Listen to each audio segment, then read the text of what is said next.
Our world has never been more complicated than it is now. In the United States, fresh food travels an average of 1,500 miles before it is consumed. Of this food, between 30 and 40% of it, 60 to 80 million tons annually, isn't even eaten. This is one facet of a problem that impacts the entire world. We travel, we commute, we live our lives in a way that harms the environment every day. Changing is hard, and for many people, not worth it. It often feels like the actions of one individual, no matter how well-intentioned, will never be enough to stand against the force of the storm. Environmentalist author Katharine Hayhoe writes one of the dangers when talking about climate change is apathy. Consequently, the best way to fight climate change is action. This is a story about people taking action.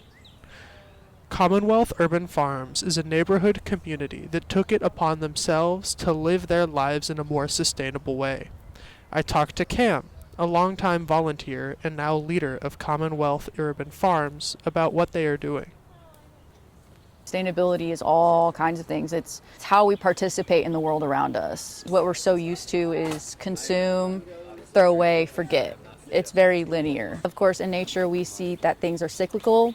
We're just mimicking nature and how we participate in our systems. For here, it's, we grow soil ultimately from food waste, and then we grow food after that, and then that food is taken on, eaten, processed, consumed, whatever, and then the food waste comes back here, where then we do the cycle over and over and over again.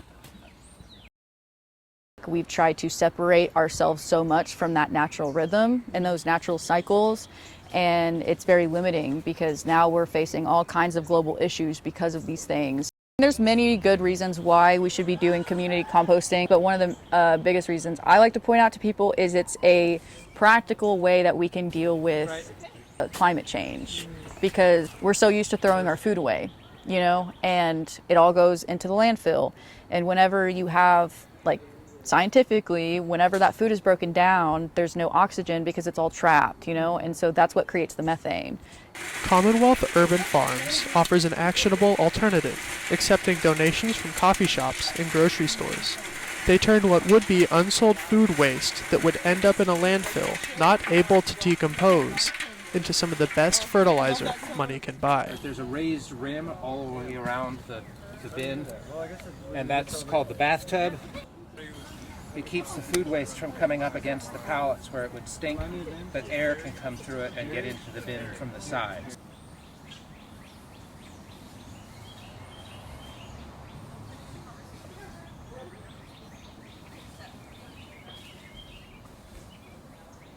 The whole point of, I think, the closed loop systems that we're trying to create here, to keep all of our resources here, and to do what we can with what we've got already. So our resources don't leave. The environmental crisis is a multifaceted issue.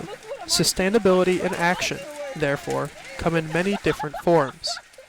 The farm is just one aspect of what we do. We're also trying to work on, it would be the first of its kind here, but an urban agrarian land trust. All the properties that are a part of this would be going under the land trust, meaning that they would be taken off the market. They could only be used for agrarian, agricultural uses, and low-income housing. And it's all very interconnected. It's a web. So ultimately, I call the whole thing systems of sovereignty, because it's trying to bring back self-determinism and trying to bring more power ultimately to the neighborhoods, to the people, Commonwealth Urban Farms and communities like it are rays of hope, but even they have their struggles. We face crisis all the time, and it's from this, from that, challenges, problem solving. There's a lot that goes into trying to be more sustainable. I think one of the hardest things I've come across is getting more people involved.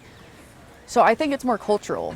It's a lot of learning and unlearning, ultimately. What I face a lot is people saying, I don't want to change unless I literally have to. There's this quote, don't wait till you're thirsty to drill a well, because by then it's too late. I think that's probably my biggest, my biggest tiff about it, is getting more people involved, and by doing that, changing the mindset of the people. Katharine Hayhoe says two things that harm the ecology and sustainability movements are hopelessness and inaction. There are many sides to the climate crisis, and thus many actionable solutions. Communities like Commonwealth urban farms give practical ways to fight back against what at times seem to be an inevitable outcome. So, whether it be volunteering, composting, or cultural action, do not lose hope. Act.